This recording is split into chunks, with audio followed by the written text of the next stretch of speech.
ছোট শিরিক কাকে বলে হাদিস থেকে জেনে নিই। হাদিসের একটা কিতাব আছে মুসনাদে আহমদ, এই কিতাবের 23,680 নম্বর হাদিস।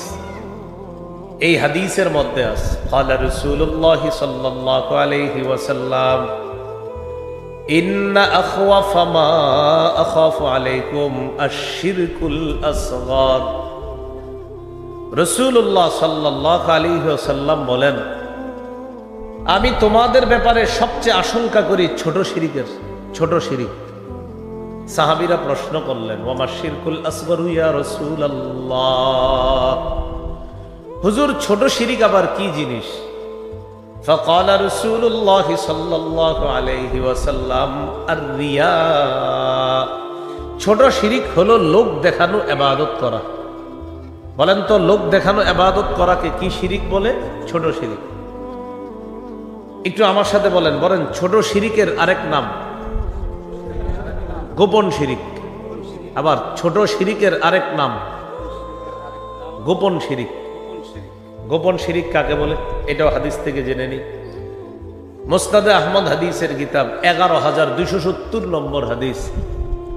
এই হাদিসের মধ্যে আছে ক্বালা রাসূলুল্লাহ সাল্লাল্লাহু আলাইহি ওয়াসাল্লাম আলা উনাব্বিউকুম বিমা হুয়া আখওয়াফু আলাইকুম ইনদি মিনাল মাসীহিদ দাজ্জাল।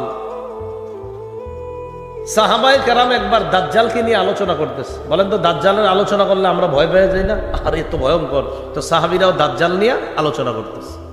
নবীজি আসছে, আসার পর কয়, তোমরা কি নিয়ে কথা বলো? কয়, হুজুর দাজ্জাল নিয়ে। দাজ্জাল কত ভয়ঙ্কর। নবীজি বলেন, না, দাজ্জালের চেয়ে ভয়ঙ্কর আরো কিছু আছে। সাহাবীরা অবাক, দাজ্জালের চেয়ে ভয়ঙ্কর কি আছে?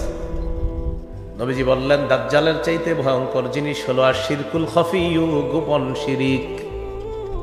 দাজ্জালের চেয়ে তোমাদের ব্যাপারে আমি বেশি ভয় করি গোপন শিরিকের। তোমরা জানো গোপন শিরিক কাকে বলে? ওয়া হুয়া আইয়াকুমার রাজুলু ফায়ুসাল্লি ফায়ুযায়্যিনু সালাতাহু লিমা ইয়ারা মিন নাজরি রাজুল। গোপন শিরিক বলা হয় কোন ব্যক্তি নামাজে দাঁড়ায়া এই নিয়ত করা, আমার নামাজটা মনে হয় আরেকজন দেখতেছে, এই দেখতেছে মনে কইরা নিজের নামাজরে সুন্দর করছে। আল্লাহু আকবার। নামাজ সুন্দর করতেছে কেন? এই নিয়তে। মনে হয় হাবিবুর রহমান মিয়াজি সাহেব আমার নামাজটা দেখতেছে, এই নিয়তে নামাজটা সুন্দর করে। নবী বলেন এটা গোপন শিরিক। এবার আল্লাহু আকবার। তো নামাজ খালি সুন্দর করে কেন? আমার মনে হয় দেখতেছে অমুকে, এই জন্য নামাজটা সুন্দর করি। নবীজি বলেন এটা গোপন শিরিক। নামাজ সুন্দর করবো কার জন্য? আল্লাহর জন্য।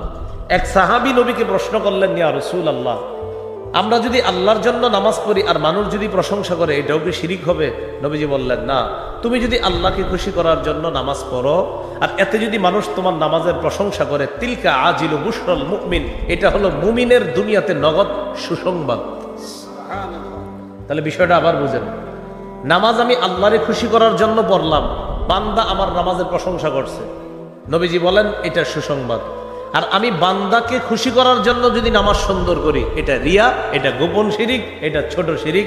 এই শিরিক থেকে আল্লাহ আমাদেরকে বাঁচার তৌফিক দান করেন। তাহলে কি শিখলাম? শিরিক দুই প্রকার, বড় শিরিক, ছোট শিরিক। বড় শিরিক আবার তিন প্রকার: রবের ক্ষেত্রে কাউকে শরীক বানানো, আবার ইলাহের ক্ষেত্রে কাউকে শরীক বানানো, আল্লাহর গুণাবলীর ক্ষেত্রে কাউকে শরীক বানানো। এই শিরিকগুলা থেকে আমরা বেঁচে থাকার চেষ্টা করব, আল্লাহ তৌফিক দান করেন। এবার আপনাদেরকে আশ্চর্য একটা তথ্য জানাই, দুনিয়াতে শিরিকের সূচনা হলো কিভাবে। এরা আজকে মুখস্থ করে দেন, ভবিষ্যতে আপনার কলিগ যাদের সাথে চাকরি বাকরি করবেন তাদেরকে ইতিহাসটা শোনায় দিবেন যে শিরিকের সূচনা দুনিয়াতে হইল কিভাবে। সূরা নূহের 23 নম্বর আয়াত, 29 নম্বর পারা, 12 নম্বর পৃষ্ঠা, সূরা নূহ 23 নম্বর আয়াত। আল্লাহ তাআলা বলেন, ওয়াকালু লা তাযারুন্না আলিহাতাকুম ওয়ালা তাযারুন্না ওয়াদ্দাও ওয়ালা সুওয়া ওয়ালা ইয়াগুসা ওয়া ইয়াউক ওয়া নাসরা وقد أضلوا كثيرا লা তাযারুন্না আলিহাতাকুম, তোমরা তোমাদের খোদাদেরকে ছেড়ো না, উপাস্যদেরকে ছেড়ে দিও না। নাউজুবিল্লাহ বলো। ওয়ালা তাযারুন্না ওয়াদ্দা ওয়ালা সুওয়া ওয়ালা ইয়াগুসা ওয়া ইয়াউকা ওয়া নাসরা।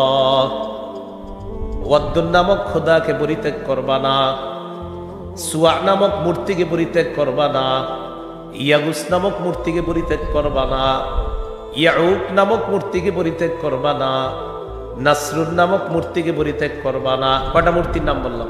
5টা। ওয়াদ্দুন, সুয়াউন, ইয়াগুস, ইয়াউক, নাসরুন, এই 5টা মূর্তি। তো এই মূর্তিদেরকে তোমরা পরিত্যাগ করবা না, একদল আরেক দলকে এটা বলতো। এই আয়াতের ব্যাখ্যা সহিহ বুখারীর 4920 নম্বর হাদিস। আব্দুল্লাহ ইবনে আব্বাস রাদিয়াল্লাহু তাআলা আনহুমা বলেন, মূলত এই যে 5টা মূর্তির নাম বললাম আপনাদের সামনে, এই 5টা মূর্তি মূলত মূর্তির নাম ছিল না, এই 5টা নাম ছিল আল্লাহর ওলিদের নাম। বলেন, যে 5টা মূর্তির নাম বললাম এগুলো কি মূর্তির নাম ছিল না ওলিদের নাম ছিল? ওলিদের নাম ছিল। নূহ আলাইহিস সালাতু ওয়াস সালামের জাতির মধ্যে এই 5 ওলি ছিল। এই 5 ওলি যখন মারা গেল, আওহা শাইতানু ইলা কওমিহিম আনিনসিবু ইলা মাজালিসিহিম আল্লাতী ইয়াজলিসুনা আনসাবা। 5 জন আল্লাহর ওলি মারা যাওয়ার পর তাদের সম্প্রদায় যারা আছে তাদের কাছে শয়তান আসছে। আসার পর শয়তান তাদেরকে বলে, তোমাদের যে 5 জন আল্লাহর ওলি মারা গেছে তাদের 5টা প্রতিমূর্তি বানাও, তাদের 5টা মূর্তি তৈরি করো। ওই 5 মূর্তি তাদের বৈঠকখানার মধ্যে বসায় দাও। দেখছেন, 5 আল্লাহর ওলি যেখানে বসতো তাদের 5টা মূর্তি বানাবা, আর এই 5 জনের বৈঠকখানায় মূর্তিগুলা বসায় রাখবা।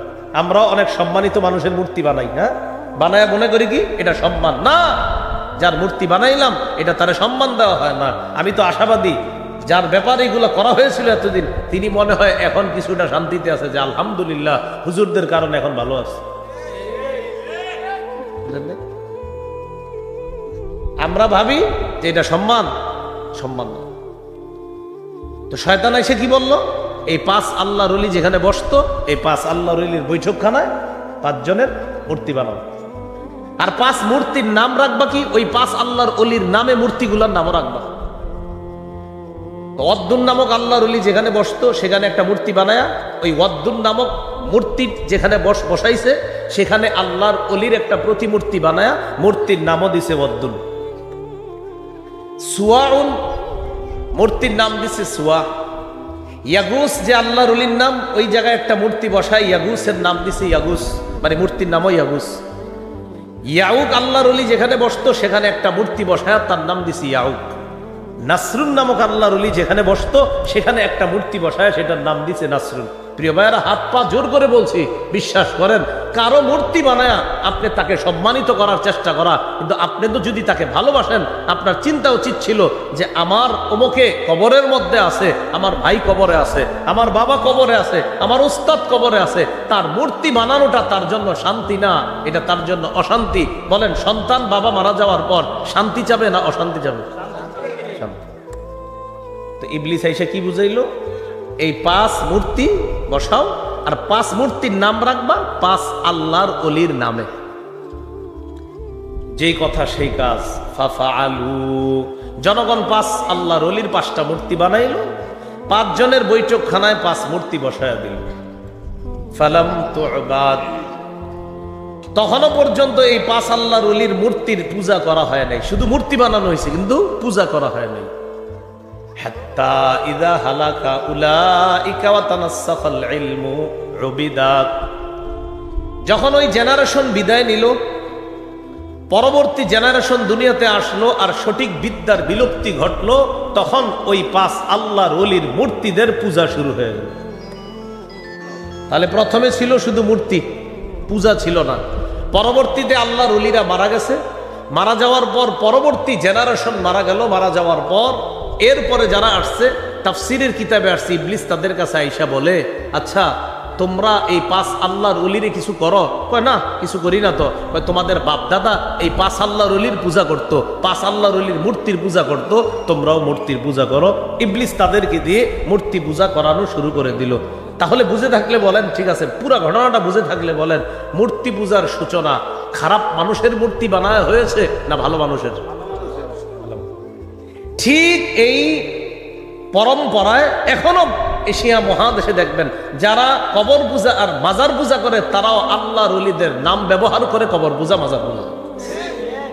ওইটা ছিল মূর্তি পূজা আর এখন এটা হলো দরগা পূজা। দেখবেন শাহজালাল রহমতুল্লাহ আলাই, যিনি এদেশ থেকে শিরিক পিড়ায় উঠাইছে, সেই শাহজালাল রহমতুল্লাহ আলাইয়ের কবরকে কেন্দ্র করে যদি কোনো শিরিক করা হয়, আল্লাহ যদি ওনারে খালি একটু দুনিয়াটা দেখানোর জন্য আনতেন যে শাহজালাল আপনার কবরের সামনে যা হয় একটু আপনি দেখেন, যদি এই সুযোগ দিত, উনি সর্বপ্রথম তার ওই সমস্ত পাগলা ভক্তদেরকে পিঠে সেখান থেকে সরাইতো যারা তার কবরকে মাজারকে কেন্দ্র করে শিরিক করে। যে আমি তোমাদের বাংলাদেশে গিয়ে শিরিক করার জন্য আসছিলাম, তোমাদের এই দেশে আসছি ইসলামের দাওয়াত দিতে, আর তোমরা আমার কবরকে কেন্দ্র করে শিরিক করো। ভাই এতক্ষণ আলোচনা থেকে কি শিখলাম বলেন তো?